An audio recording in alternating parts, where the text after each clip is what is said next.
بھارتی حکومت کی کشمیر میں بربریت کے خلاف پورے یورپ میں احتجاجی مظاہرے جاری ہیں۔ مظلوم کشمیریوں پر بھارتی مظالم کے خلاف کشمیر کونسل EU نے دارالحکومت برسلز میں دھرنا دیا۔ احتجاجی مظاہرے کی مزید تفصیلات شاہد احمد شاہد کی رپورٹ میں۔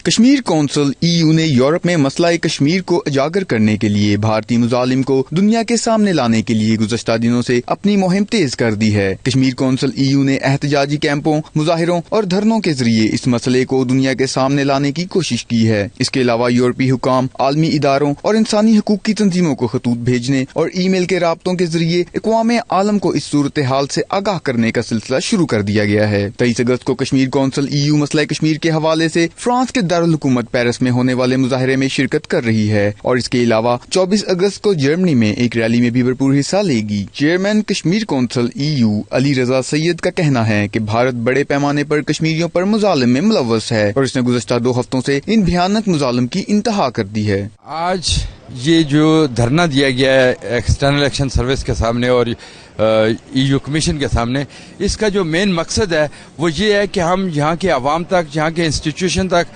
وہ آواز پہنچائیں اپنے مظلوم بہن بھائیوں کی جو اس وقت قید و بند کی صعوبتیں برداشت کر رہے ہیں۔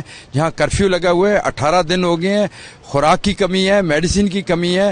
ہم ان عالمی برادری کو کی توجہ دلانا چاہتے ہیں کہ وہاں جو مودی فورسز ہے، جو مودی فورسز اس وقت جو پریپیئر کر رہی ہیں جینوسائیڈ اور وہاں کی جو کلنگ کی پریپریشن ہو رہی ہے، اس کو روکنے کے لیے یہ اپنا ایک رول ادا کریں اور کشمیری یہ سلسلہ ہمارا جاری رہے گا اس وقت تک جب تک عالمی برادری کا ضمیر جو ہے وہ جاگ نہیں اٹھتا۔ ان کا مزید کہنا تھا کہ بھارت کی انتہا پسند تنظیموں کے گنڈے مقبوضہ کشمیر میں داخل ہو چکے ہیں اور انہوں نے کشمیری عوام پر مظالم ڈھانا شروع کر دیے ہیں۔ کشمیریوں کی زندگی اجیرن بن گئی ہے اور ہم اس صورتحال پر سراپائے احتجاج ہیں۔ میری تمام دوستوں سے درخواست ہے کہ کل پیرس کے مظاہرے میں شرکت کریں اور G7 کا اجلاس ہے، 7 ملک جو سپر پاور ہیں ان کا اجلاس ہے اور اس میں ہم بھرپور پروٹیسٹ کریں مودی کے اگینسٹ کہ وہ اپنی فوجیں سری نگر سے واپس بلائے اور یونائٹڈ نیشن اپنی فوج تعینات کرے، کیونکہ ایسے ہی حالات جب یوگوسلاویا میں ہوئے تھے تو یونائٹڈ نیشن نے اپنی فوج تعینات کی تھی۔